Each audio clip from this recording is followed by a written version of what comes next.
লাল হইল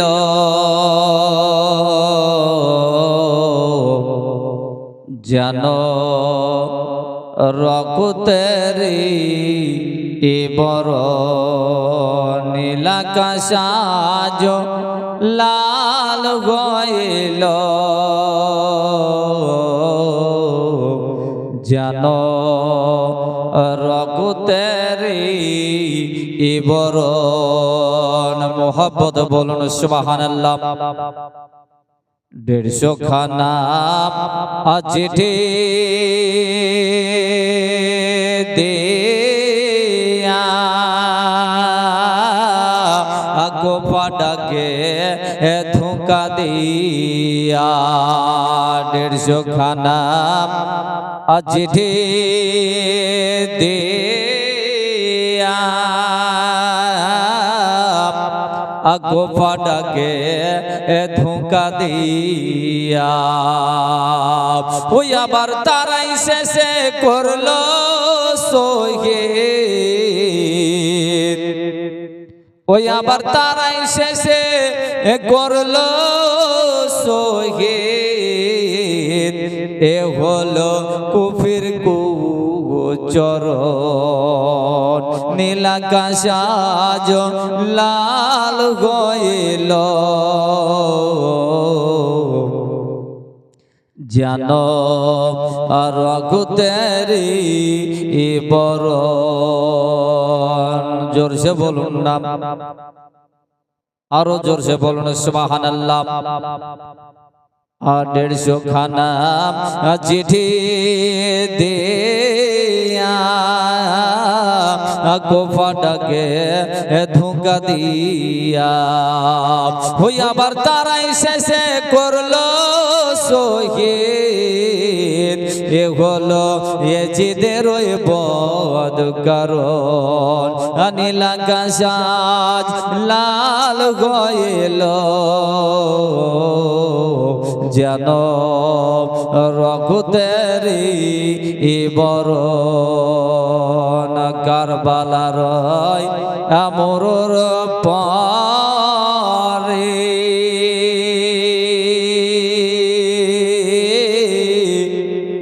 আর ইমাম হোসেন লড়াই করেন কারবালার আমরর পারে আর ইমাম হোসেন লড়াই করে ওই আবার 3 দিন ধরে নাদায় পানে এ হলো ইয়েজিদের ওই বদ কারণ নীলাকাশ আজ লাল হইল যেন রক্তেরি বরণ।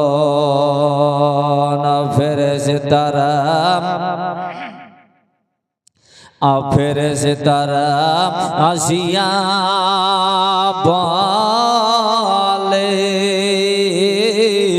ইমামের দুই চরণ তলে ফেরেশতারা আসিয়া বলে ইমামের দুই কদম তলে ওই আবার একটু হুকুম পেলে মোরা ওই আবার একটু হুকুম পেলে মোরা ধনে বোতলার মতো নীলাকাশ আজ লাল হইল যেন রক্তেরি বরণে। আল্লাহুম্মা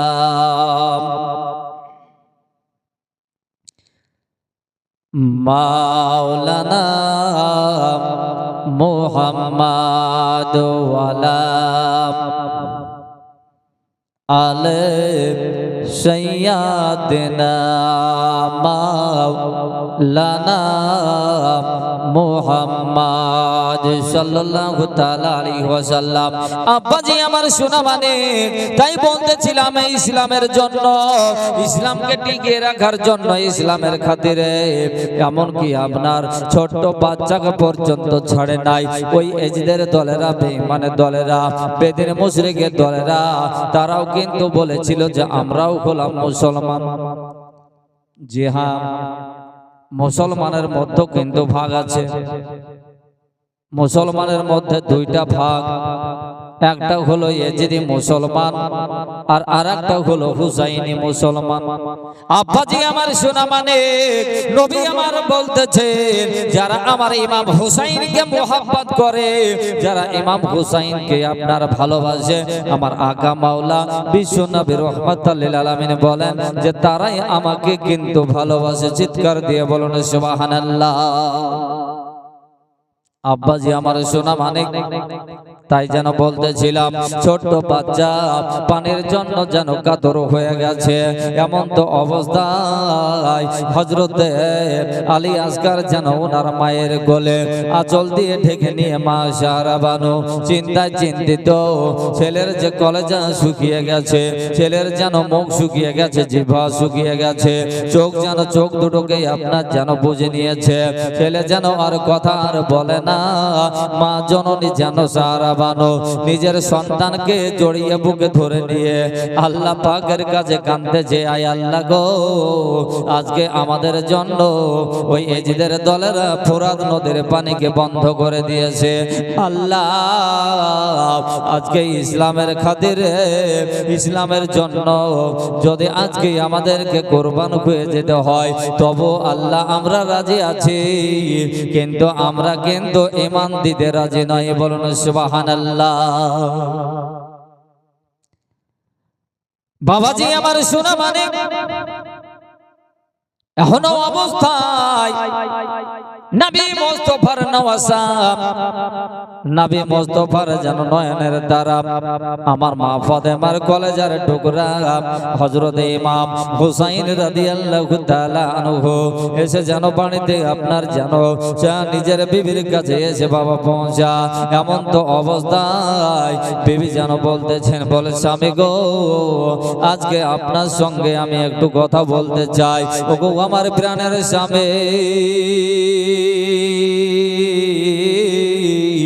আজকে আপনার কাছে আমি একটু কথা শেয়ার করতে চাই। কথাটা হলো এটাই যে আজকে আপনাকে একটা আমি হুকুম করিব। কোনদিন আপনার সঙ্গে বিবাহর পরে কোনদিন আপনার যেন কোনদিনকার তরে আপনাকে আমি হুকুম করি নাই। ওগো আমার স্বামী, ওগো ইমাম হুসাইন, ওগো মা ফাতেমার জান, ওগো আপনার শুনেন গো শেরে খোদা আলিয়া মুর্তজার প্রাণ, ওগো আমার হুজুর, আজকে আপনাকে একটা এমন কথা বলবো যেটা আমার জন্য আপনাকে আমি হুকুম করব না, আমার যেন বেটির জন্য হুকুম করব না, আমার যেন খানদানের জন্য আজকে হুকুম করব না। একটা আপনার কাছে রিকোয়েস্ট, আপনাকে একটি হুকুম করব গো। ওগো আমার স্বামী গো, ওগো আমার হুজুর শুনেন গো, বেয়াদবি মাফ করবেন।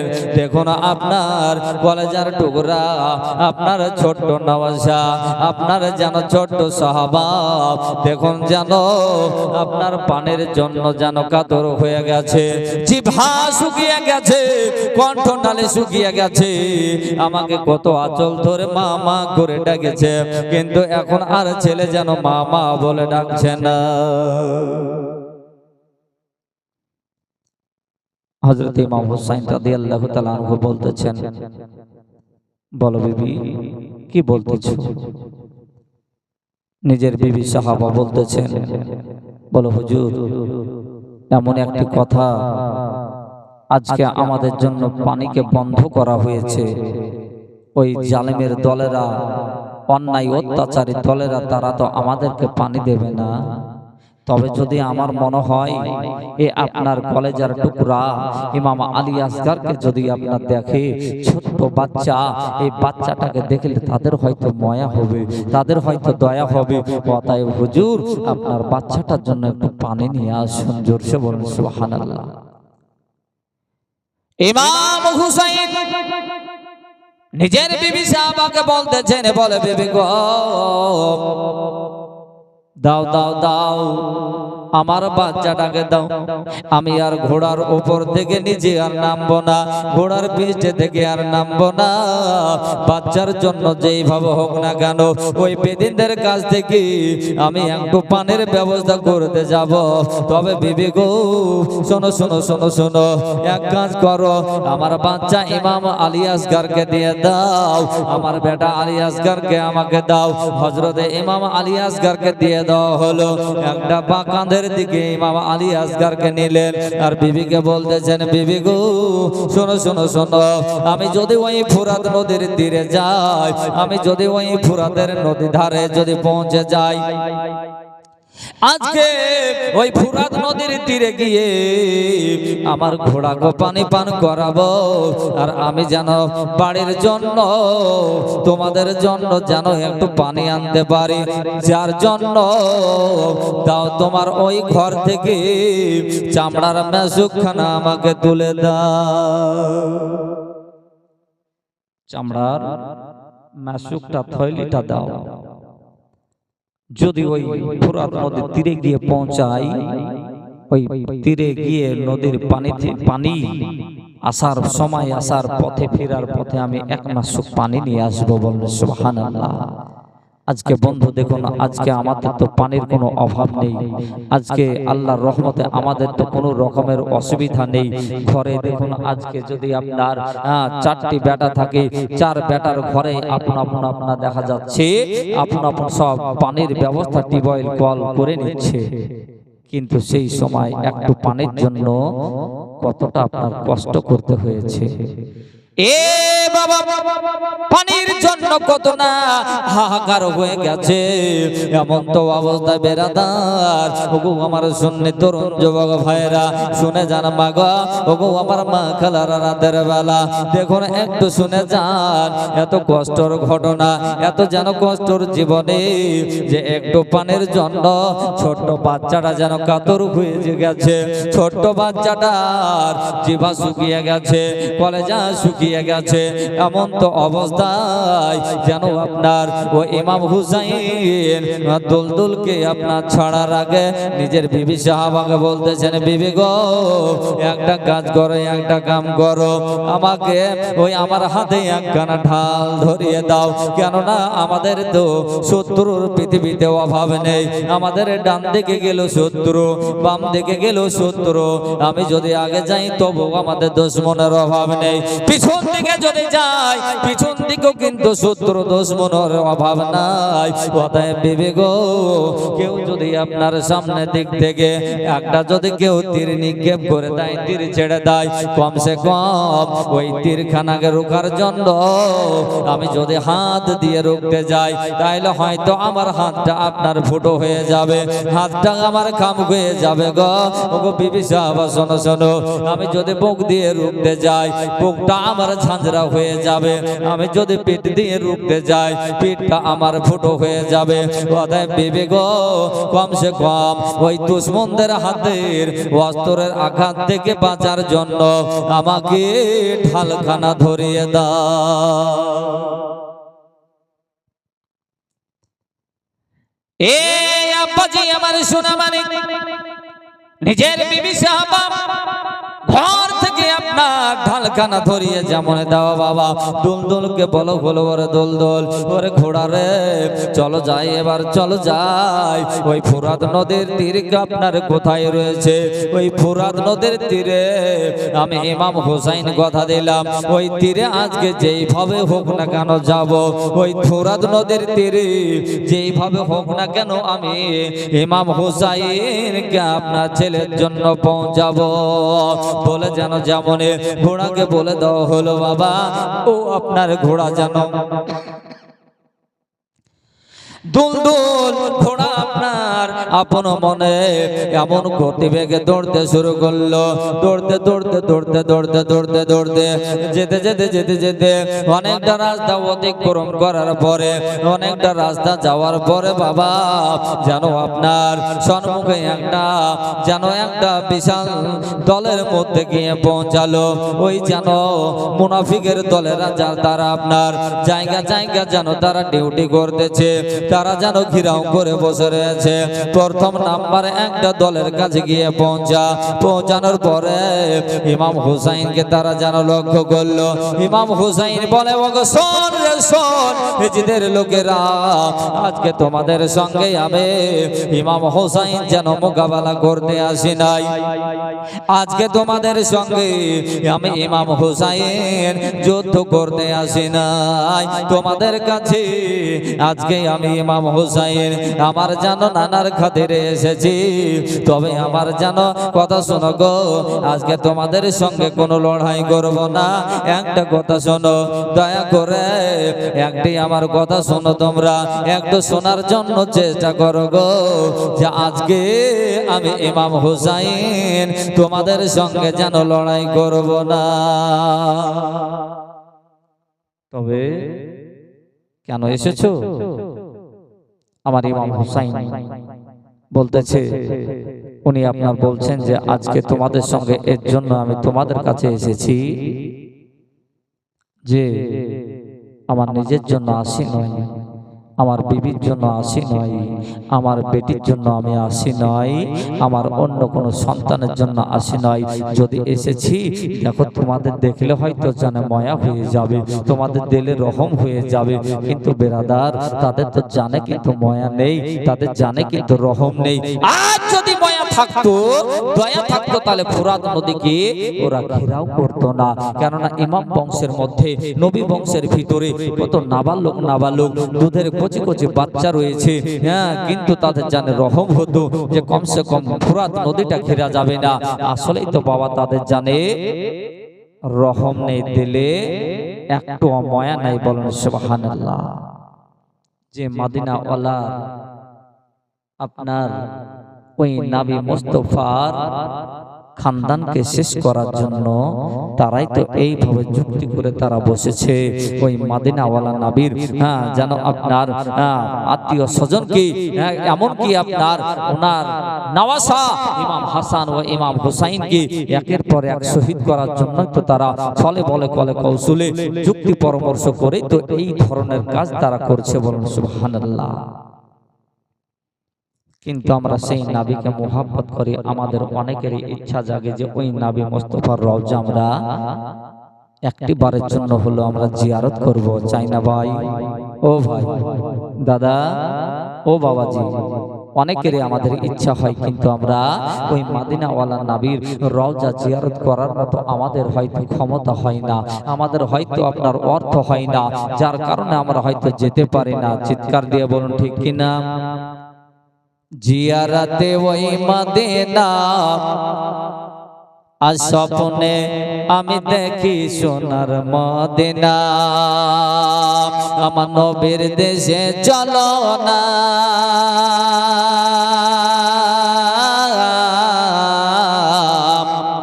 জিয়ারতে ওই মদিনা স্বপ্নে আমি দেখি সোনার মদিনা। চিৎকার দিয়ে বলুন না মোহাব্বতে আরো জোরসে সবাই মিলে একসাথে সুবহানাল্লাহ। এই আমার নবী নূরের নবী, তো জাহানের প্রেমের ছবি, আমার নবী নূরের নবী, তো জাহানের প্রেমের ছবি। ওই আবার সেই নবীকে দেখার পরে মন হলো মোর দেওয়ানা, স্বপ্নে আমি দেখি সোনার মদিনা, আমার নবীর দেশে চলো না,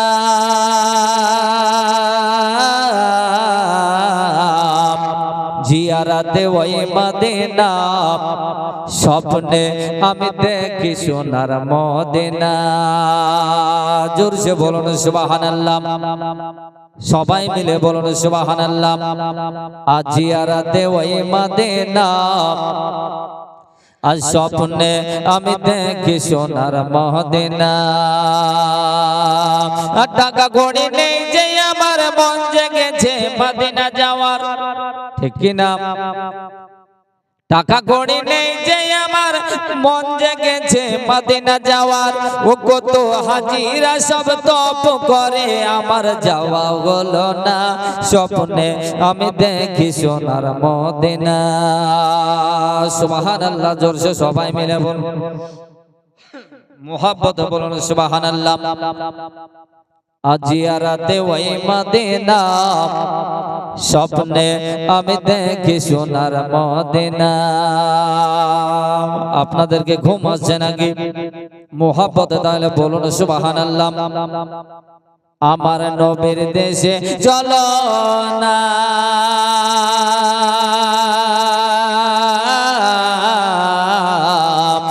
জিয়ারাতে ওই মদিনা, স্বপ্নে আমি দেখি সোনার মদিনা। ওই আমার নবী নূরের নবী, দো জাহানের ধ্যানের ছবে। ওই আমার নবী নূরের নবী, দো জাহানের ধ্যানের ছবে। ওই আবার সেই নবীকে দেখার পরে মন হলো মোর দেওয়ানা। স্বপ্নে আমি দেখি সোনার মদিনা। আমার নবীর দেশে চলো না, জিয়ারাতে ওই মদিনা, স্বপ্নে আমি দেখি সোনার মদিনা। গ্রামের লোকে দাওয়াত দিয়ে খেয়ে নিল ডেকে ডেকে, পাড়ার লোকে দাওয়াত করে খেয়ে নিল ডেকে ডেকে। ওই আমি ভুল করেছি ক্ষমা করো, যাব আমি মদিনা। স্বপ্নে আমি দেখি সোনার মদিনা। ওই আমার নবীর দেশে চলো না, জিয়ারাতে ওই মদিনা, স্বপ্নে আমি দেখি সোনার মদিনা। আব্বাজি আমার সোনা মানিক বলতেছিলাম, এমন তো অবস্থায় ওই যেন বেঈমানের দলেরা, অন্যায় অত্যাচারী দলেরা, তারা যেন আপনার বলতেছে, দেখাও কার জন্য তুমি পানি নিতে এসেছো, কার জন্য তুমি আমাদের কাছে আজকে এসেছো।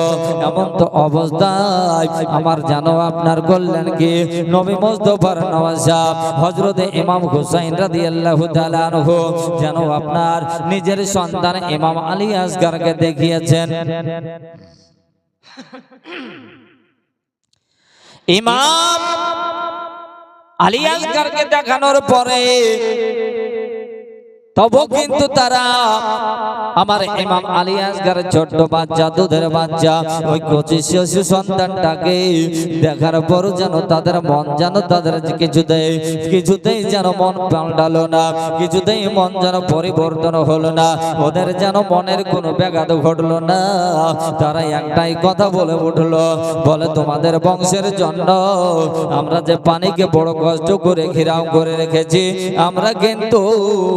আমরা তোমার ওই নবী বংশকে পানি দেব না, আমরা কিন্তু ইমাম বংশকে পানি দেব না, বলেই তো আজকে ফুরাত নদীকে ঘিরে রেখেছি। পানি দেওয়া হবে না। আমার ইমাম হুসাইন চেয়ে যখন পানি না পেলেন, তারা কিছুতেই রাজি যখন হলো না, ইমাম হুসাইন করলেন কে দুলদুলকে বললেন, চল দুলদুল আগের দিকে আগিয়ে যায়। এমন অবস্থায় দুলদুলকে নিয়ে আগের দিকে আপনার আগাতেছেন, ফের আবার আরেকটা দল তারা ঘিরে বসে আছে।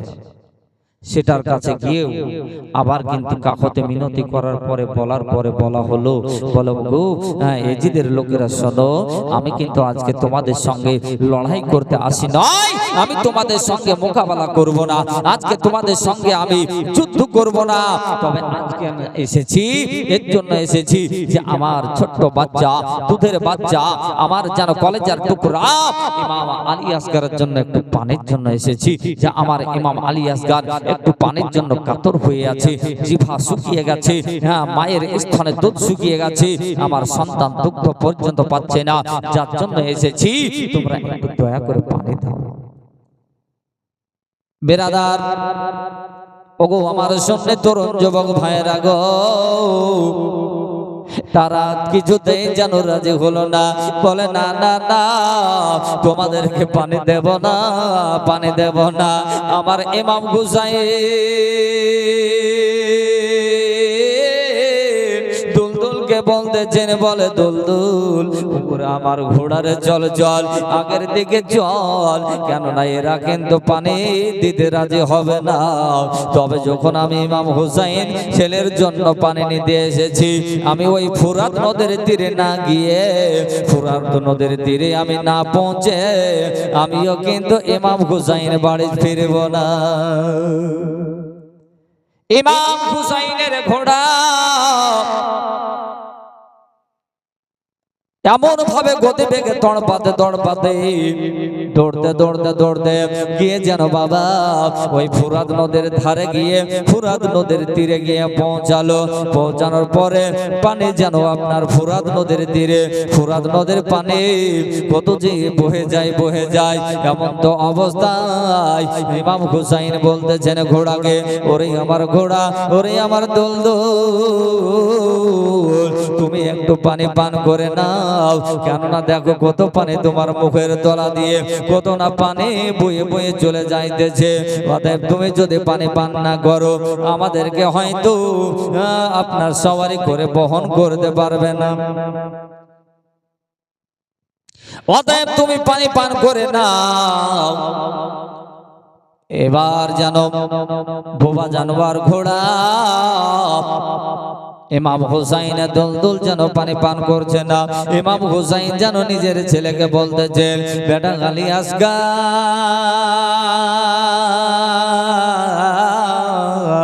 ও আমার বেটা, আমার বাবা গো, দেখো দেখো দেখো আজকে কোন জায়গায় এসেছি, দয়া করে একটু পানি পান করে নাও। বেটা একটু চোখটা খুলো, যেন দেখো কত না পানি বয়ে যাইতেছে। ইমাম হুসাইন যেন ইমাম আলী আসগারকে ডাকতেছেন, আমার ইমাম আলী আসগারের কথা যেন বলতেছেন না, দুই চোখ দিয়ে টস টস করে পানি ঝরতেছে, কান্না করতেছে, না না না এই পানি আমার পান করা হবে না।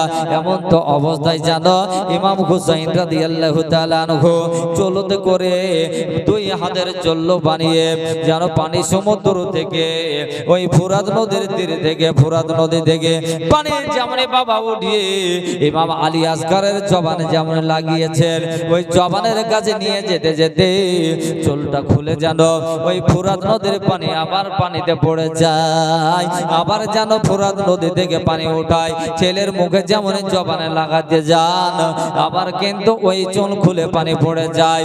ব্যাপারখানা বুঝতে পারা যাচ্ছে না। একবার না খুলে গেল, আবার দ্বিতীয়বার তোলার পরে দ্বিতীয়বার কিন্তু খুলে গেল, তৃতীয়বার তোলার পরে তৃতীয়বার খুলে যায়, কারণটা কিন্তু বুঝতে পারে না। ইমাম হুসাইন চিন্তায় চিন্তিত।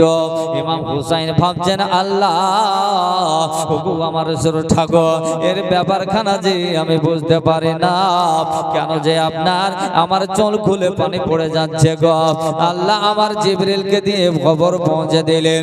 জিবরিল এসে বলছেন, হুজুর এই পানি আপনাদের জন্য পান করার জন্য আল্লাহ হারাম করেছেন, এই পানি আপনাদের জন্য জায়েজ করেননি, এই পানি আপনাদের পান আর করা মনে হয় হবে না। এমন তো অবস্থায় ইমাম হুসাইন যেন বলতেছেন ঘোড়াকে, ঘোড়া রে পানি পান করে নাও ঘোড়া। ও ঘোড়াও যেন চিন্তা করতেছি, আর ঘোড়ার চোখ দিয়ে টস টস টস টস করে পানি ঝরছি, চোখ দিয়ে টস টস করে পানি ঝরছে। আল্লাহ পাকের কাছে ঘোড়া যেন কাঁদছে আর বলছে, আল্লাহ কিছুক্ষণ আমার যেন কিছুক্ষণের মতো মানুষের মতো একটু জবানটা খুলে দাও, আমার হুজুরকে আমি একটু বুঝিয়ে বলবো। তো এমন তো অবস্থায় ঘোড়ার জবান খুলে গেল আল্লাহর হুকুমে, আল্লাহর কুদরতে। ঘোড়া কাঁদছে আর বলছে, হুজুর ওগো আমার ইমাম হুসাইন, ওগো আমার ইমাম বংশের আপনার ইমাম, আমি আপনাদের জন্য আজকে এসেছি, তবে আপনাদের জন্য আমি জীবন দিতে রাজি আছি, আপনাদের জন্য প্রাণ দিতে রাজি আছি, কিন্তু আমি ওই পানি আপনার পান করব না, কেননা যার জন্য পানি নিতে আসা, যার জন্য পানির জন্য যার কারণে আসা, সেই যদি পানি পান না করে আমি দুলদুল জান দিয়ে দেব, প্রাণ দিয়ে দেব। আমার ঈমান আমি কিন্তু দেব না। বললেন সুবহানাল্লাহ। বোবা জানোয়ার সে ঘোড়া কেঁদে কেঁদে বলতেছে, এ বাবা ওগো আমার সোনা মানে পানি আপনার দেখুন কেমন জিনিস, পানির জন্য আজকে আমাদেরকে খুব যদি বড় পিপাসা লাগে দেখবেন মনে হবে বুক ফেটে যাবে, দেখবেন যেন আপনার প্রাণ বেরিয়ে যাবে। এর জন্য তো পানির যে আপনার অপর নাম হলো জীবন, তাই না ভাই? ঠিক কিনা দাদা? পানির অপর নাম হলো জীবন। আজকে ওই পানি পাওয়ার পর ইমাম বংশের জন্য আল্লাহ পাক আল্লাহ তাআলা ওই পানিকে হারাম করে দিয়ে রেখেছেন। ওই পানি যেন ইমাম বংশের জন্য পান করা হবে না। শেষ পর্যন্ত এক মেশক পানি আপনার ভর্তি করে নিয়ে ঘাড়ে কাঁধে ঝুলিয়ে নিয়ে আমার ইমাম হুসাইন যেন আস্তে আস্তে আস্তে চলে আসছেন। বাবা আমার ভাইরা গো, এমন তো অবস্থায় বড়